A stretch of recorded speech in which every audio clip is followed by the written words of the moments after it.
Well, good afternoon, friends. You know that feeling when you make it 3/4 of the way through your lecture and then realize it's not recording? Well, let me tell you. Let's just say somebody not too far from here had that just happen. But hope you're having a good afternoon. Let's rock and roll. Come on. So, you just looked at a lecture by Michael Sandel, the only other one I think we're using here, but great guy. Now you've basically been to Harvard, so well done to you. And he introduces us to Immanuel Kant and the idea of deontology, or duty-oriented ethics. And while, just to be frank, I don't like Kant's ethics, like for trash, but he does get at one or two of our moral intuitions. You know how I'm a big believer in not what you believe, but the reasons why you believe it. Do you have good reasons, and are they consistent across different situations? I think Kant gives us good language to explain some of our moral intuitions, which I believe is important. Our ability to explain our moral intuitions strengthens our moral decisions. I may or may not get to that at the end, but it's directly parallel with, anyway, it's good. It's good stuff. So, just to recap, I don't want to spend too much time on this. I literally just got done doing all of this, but I don't want to shortchange you either, so we're going to do this. Just know I'm going through my most favorite ethical theory 2 times in a row. So, enough about me, shall we say? Why does Kant disagree with utilitarians and consequentialism? We just looked at 2 moral theories that attempt to be universal explanations for right and wrong. And both of them are consequentialist in that they determine the moral nature of it, moral or immoral, based on the consequences and the outcomes. And for a lot of us, this is really intuitive, right? 5 dead versus 1. It's all about the outcome. Kant takes a radical detour from this and says that, in fact, morality has nothing to do with the consequences. It really has to do with the motivation. And it has a certain, intuition to us. He also, so early on, I said that there's basically three reasons why, three aspects that make any given situation moral or immoral. It's the consequences. It's the motivation behind the action, right? Like someone who tries to kill me but misses and fails, I'm still pretty mad at that person, right? Versus someone who accidentally kills me. They didn't have a motive or an intent to kill me. They just accidentally, right? So the motive clearly matters. And then there's just the nature of the action itself, right? And I think I've offered certain situations to you that, I'll hearken to a modest proposal, eating babies, right? Even if the consequences in the long run are beneficial to the nation, even if the motivation is beneficent, right? It's well-intentioned. Some actions in just in the nature of them are unspeakably wrong. And I think Kant gives good reason to why eating babies is wrong. I'll let you decide, right? But we just got done looking at the pain-pleasure utilitarianism, and a surprising number of you didn't really buy the descriptive claim of pain and pleasure. And I'd urge you to go back to the previous lecture where I show the interrelationship between self-interest, pain and pleasure, and the 3 categories of goods. Because even exercising or going to college or working long hours, you're delaying pleasure now for pleasure later. And it might not be pleasure, it might be a higher sense of contentment, right? Most people who exercise aren't actually exercising because they like it. Actually, there's studies that show that most people exercise not because they know it's healthy for them, just because they want to look good for whoever they're attracted to, right? Isn't that kind of a trash reason to exercise? But if it works, right? Anyway, Kant says Utilitarians are trash because if we're bound by our pleasures, to increase pleasure over pain, we're not free. We're like a dog with an itch, right? We're like, oh, I just want to scratch the itch. It's like, that sounds like a slave, right? What does it mean to be free? This is an interesting question. This is a hard question. This is like a $1 million question, you might say. What does it mean to be free? Before you came to class today, if I asked you, do you have free will? You'd say, oh, hell yeah. I make my own choices. I decided to wear this shirt today rather than another shirt. Maybe. I decided to eat this for lunch rather than that. Well, according to utilitarians, we're kind of just like, we're like slaves to our appetites, right? Whatever your pain, pleasure appetites are. Some people like more adrenaline. Some people like more tranquility. Some people like more delayed gratification. Some people short, right? Kant says none of that matters. The only thing that matters is your motive, right? And the only motive that has any moral value is duty. If you're doing something because it feels good, like someone like, you got a neighbor who scrapes the snow on the sidewalk for you, right? One of them might be trying to get money from you, right? Personal motive. One of them might be doing it just because he knows you're old and like it's a good thing to do. Like literally, when I was a kid, my mom and I moved to Dodgeville, as it were. The older neighbor boy like shoveled our whole walk for a year. I mean, it's like a long half block lot driveway, not driveway, but like sidewalk. Never asked anything for it. It's like you literally don't see that anymore, But he did it because his dad was like a Boy Scout master, and he was just the right thing to do. And like, guess what? That guy's like a trustworthy dude. Like, I know who he is still, right? And so for Kant, he thought that like morality had nothing to do with the consequences. Like 5 verse 1 is nothing. It's all about what you choose to do and if you can universalize it. Is it rational? Is it logical? It's a very strange morality. This might be the hardest one for us to like intuit.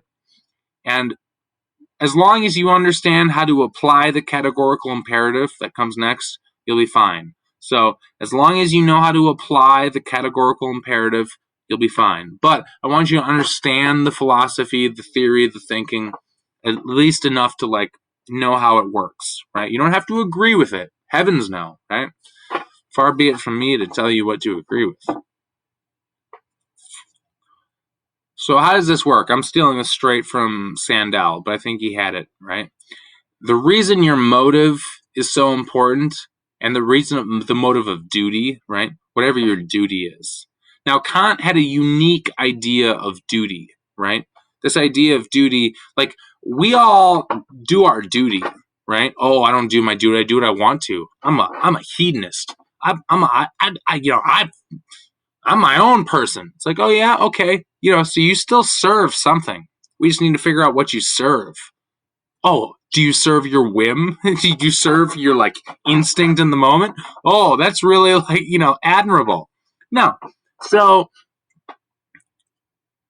Kant's whole morality is oriented around duty, but I would say that every ethical theory we have discussed so far has embedded the whole like goal of an ethical theory is to like tell you what you ought to do, right? Well, what the hell is your duty?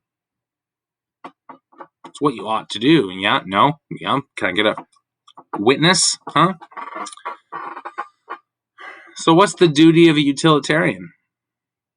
Well, it's to maximize the greatest good of the greatest number. Whether you're an act or a rule utilitarian, take your preference. Okay.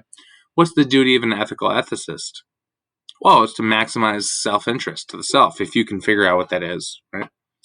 And the duty of a cultural relativist or a subjectivist, right? Like you can see, everyone's doing their duty, right? Kant has a very unique idea of duty we're looking at. But I'm just going to go on a brief duty jag, okay? A little jag, shall we say?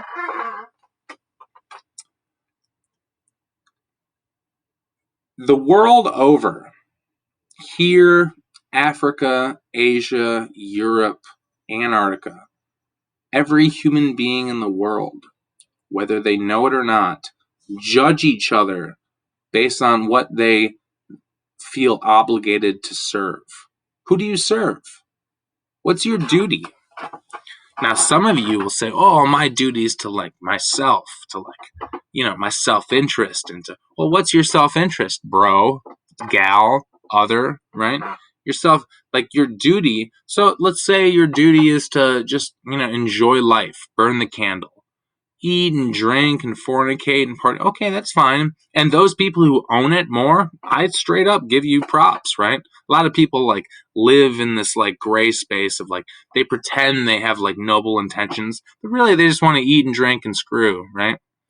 So it's like those people who their duty is to their own appetites, we can give them a certain level of like appreciation, right? Now other people, their duty is to their family, right? They put their family first. Their family is their self-interest.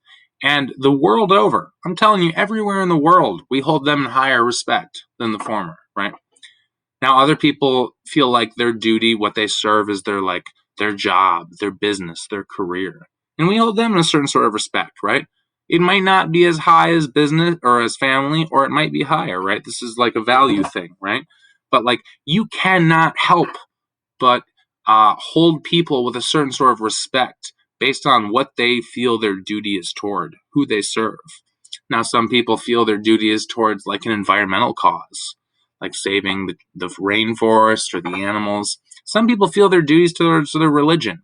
And I promise you, even if you despise their religion, you think their religion is pure trash, if they're a true believer, right, if they serve it, like we hold them in a certain sort of respect. Tell me I'm wrong. Tell me I'm wrong, right? And so I would urge you to evaluate what it is you think you serve. Because if you don't think you serve anything, I promise you need to spend some more time on the subject. Like as Dylan said, like everyone's got to serve somebody, right, or something, right? Hopefully you serve a principle, right? Hopefully you serve something that serves you, right? Anyway, long rant. So he says the reason motives matter and the motive of duty is because that this is the only way you can be autonomous and therefore free. Like, are you free? Do you have free will? Well, if you're just eating and drinking when you're hungry and thirsty, you're not free, right? You're just a slave to your appetites. And this is what this is how Kant views the utilitarians, right? He's like, you guys are just like slave to your appetites. Oh, you're free, maximizing your pain over. You're just scratching itches. You might as well have a bunch of mosquito bites. Oh, my free will chooses to scratch these mosquito bites. It's like, okay. And so he says the only way you can have free will and therefore maintain your dignity as a human being is if you act from a motive of duty. And now, we don't know what Kant's sense of duty is yet, right? I've given you duty according to utilitarians, ethical egoists, cultural relativists, subjectivists, right? But Kant believes that the only way, like, we respect our dignity, like, do humans have value, right, is when we're truly free. Now, what the hell does it mean to be free, right? This is a $1 million question. I mean, this is a hard question. Are animals free? Animals eat when they're hungry. They drink when they're thirsty, if they can find food. But clearly we know they lack a certain sense of like self-analysis and self-awareness and like don't have the same sort of sense of freedom, right? And so Kant believed, and we don't need to agree with Kant, we just need to understand what he was thinking, that we do our duty when we align all of our individual actions with the categorical imperative. The categorical imperative is his version of the principle of utility, right? A one-stop shop to like decide on all of our actions, whether we should do it or not do it. And he's a little rough with his language, but we'll work through it.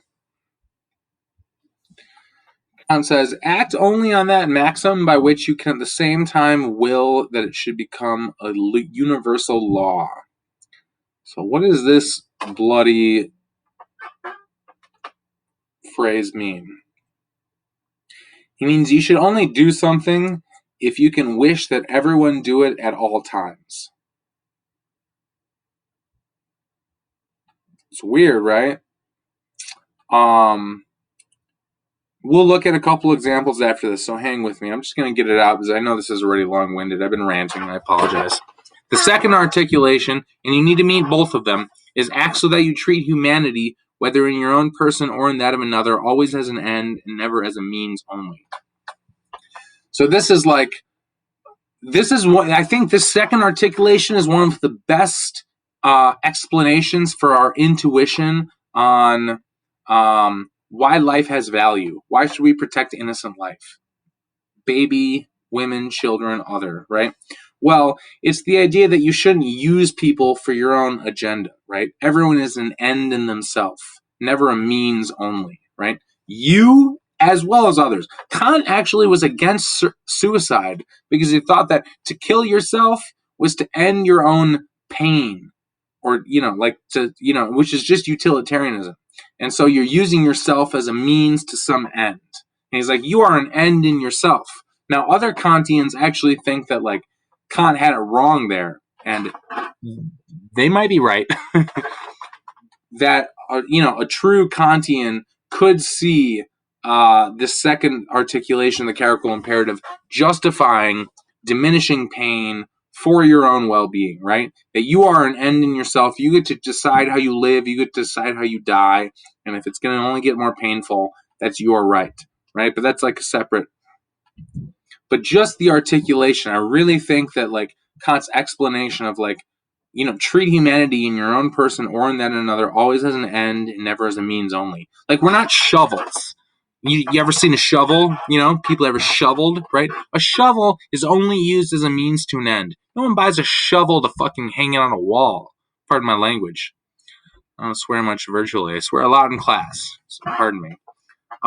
We use shovels to, like, achieve something, right? That's not how we should treat humans. That's his central point, right?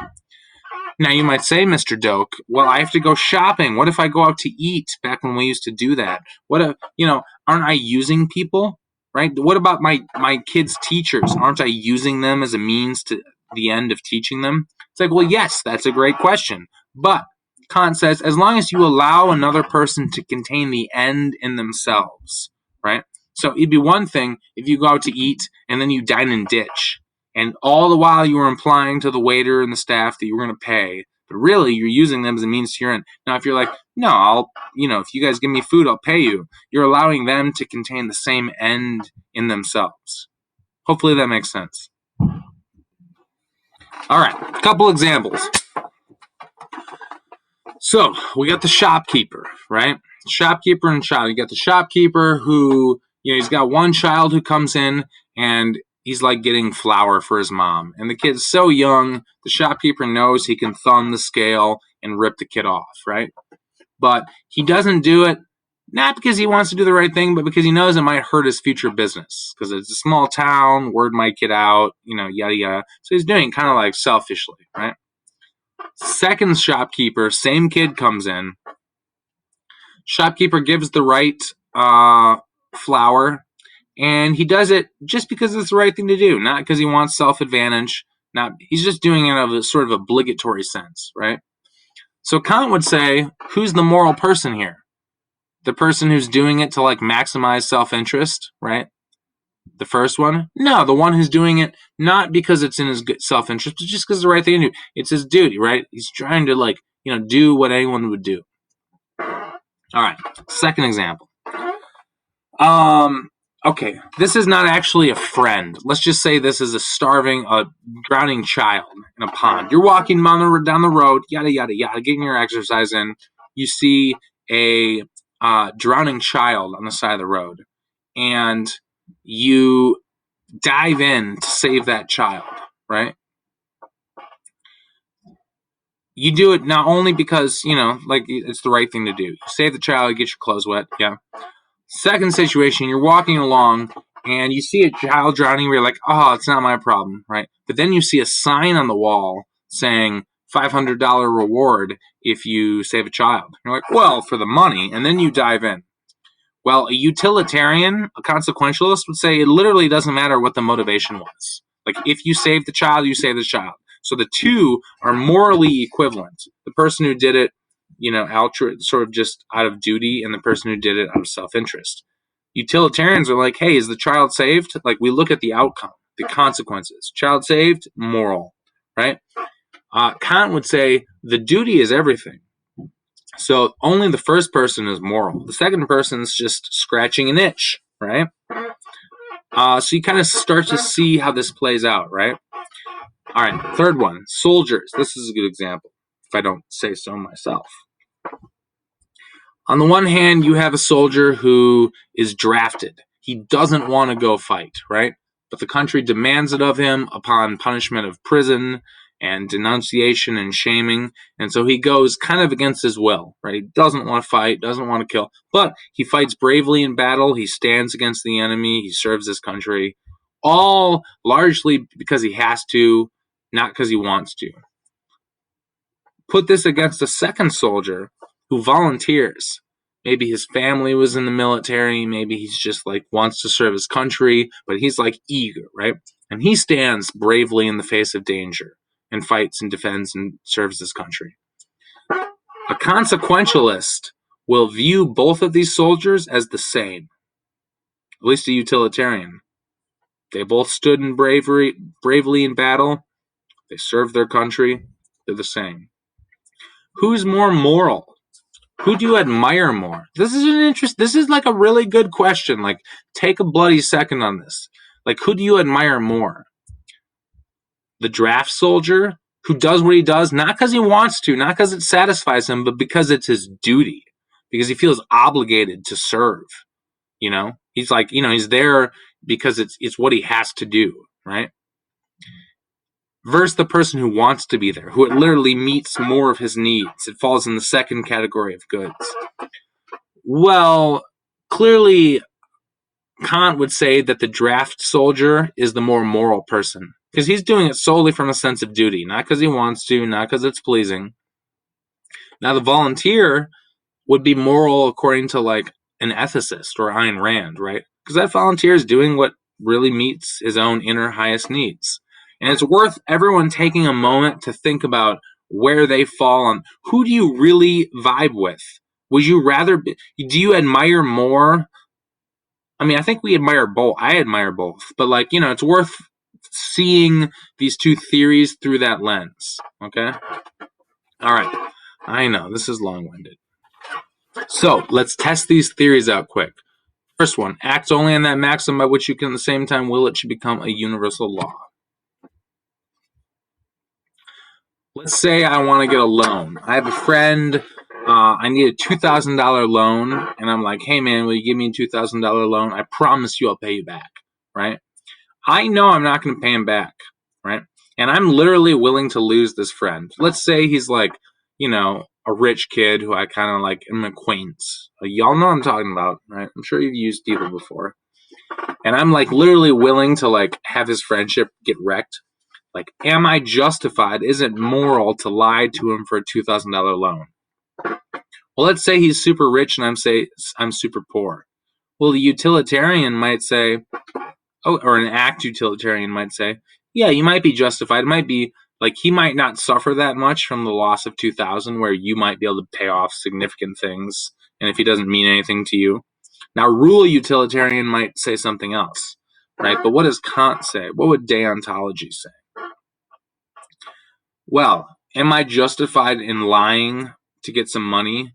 Can I will that into a universal law that everyone would follow always? This is where it gets interesting. Kant would say no. Because if you tried to rationalize people lying, that everyone would do it if they had a good need, what would happen? This is hard. This is a hard thought experiment. Kant would say, well, if you universalize lying, nobody would listen to each other. This is really weird, right? No one would listen to each other if we thought everyone would lie if they had a good reason.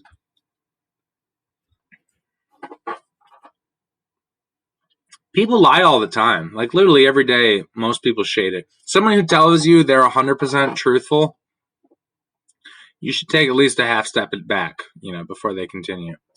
And despite the fact that we all shade things just to get along, just to make do, our entire structure is built on like social trust and the belief that people's words mean what they say. This is high level stuff. I mean, stick with me, right? And if we believed that people would lie, that their words wouldn't mean what they said they did, if they had good reason, and we universalized that, no one would listen to each other, right? Words wouldn't have any meaning. And so this is like a very abstract way of like explaining, well, the stealing will make it easier, right? So another example, am I justified in stealing someone's car, someone's TV, someone's, food, right? Well, can I universalize that into a universal maxim that everyone would follow at all times? Kant would say no. And why is that? Not because it results in a net harm to people affected, but because stealing logically breaks down when you universalize it. Because why do we steal? We steal to keep something of someone else's, right? We steal to possess something that someone else has. But if we're universalizing stealing, we know that someone's just going to steal our thing. And so the very idea of private property breaks down if you rationally universalize stealing. Murderer at the door. So even here, at the time, there was a contemporary of Kant's, I'm blanking on the name, who sent him a letter. They had an exchange letter. This is back when people wrote letters and had penmanship and things like that. And he said, would you really think that you're not justified in lying, even if you had a murderer at the door and you had a friend inside and the murderer's like, tell me where your friend is, right? Aren't you justified in lying to save an innocent person from it? Kant's like, no, because you don't never know the consequences of your actions. That's not in your control.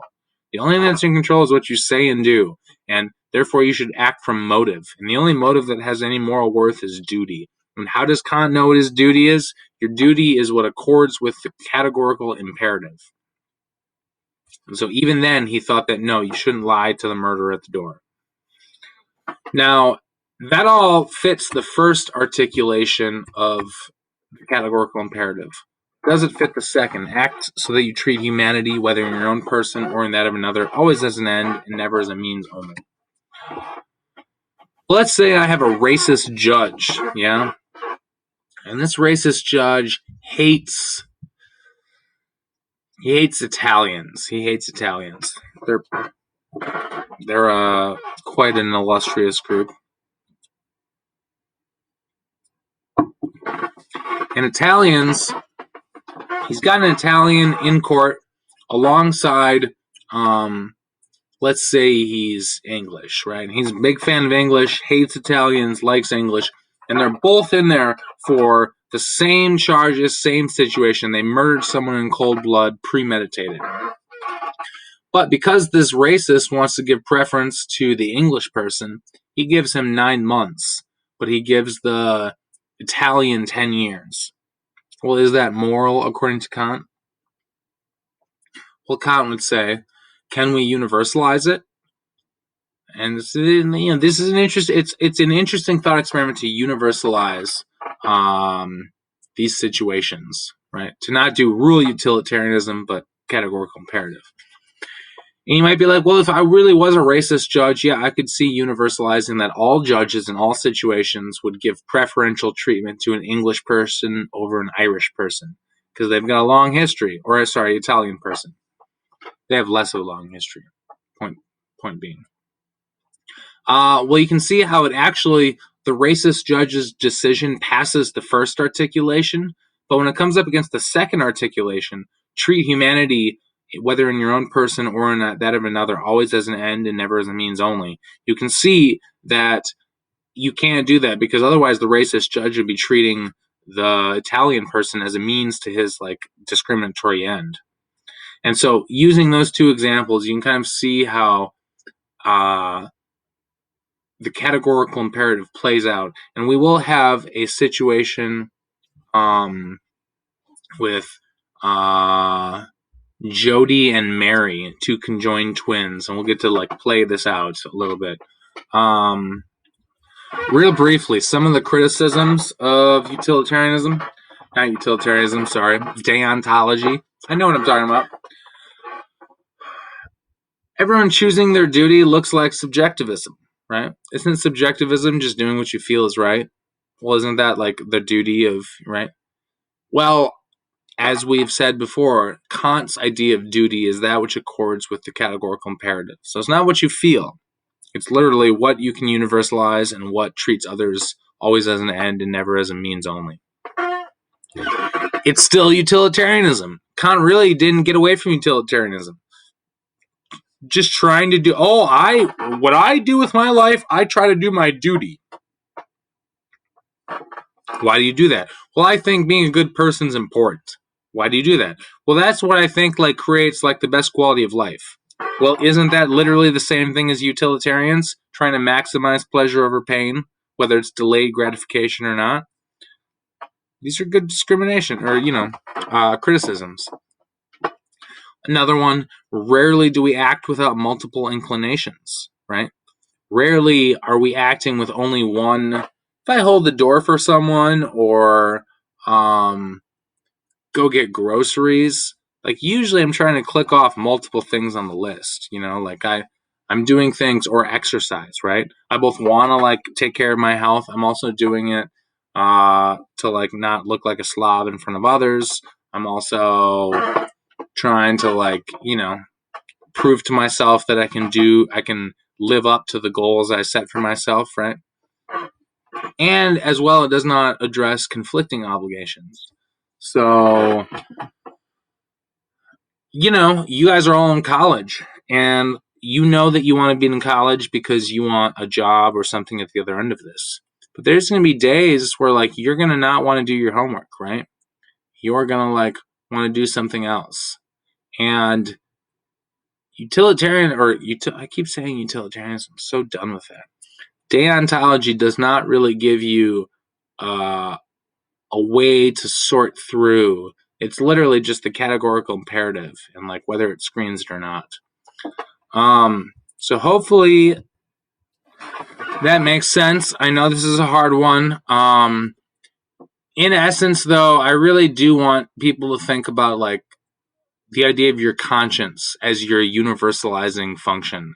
Like if your conscience like reverberates like you did the right thing, probably you could universalize everyone doing that at all times. And if your conscience like spikes, if you're mean or you do something like less than ideal, like that is your universalizing function. Like as humans, we almost the thing that defines us is the fact that every particular instance we have a sense of like universalizing it and thinking it out into like abstractions. So hopefully Kant gives you some articulation of that.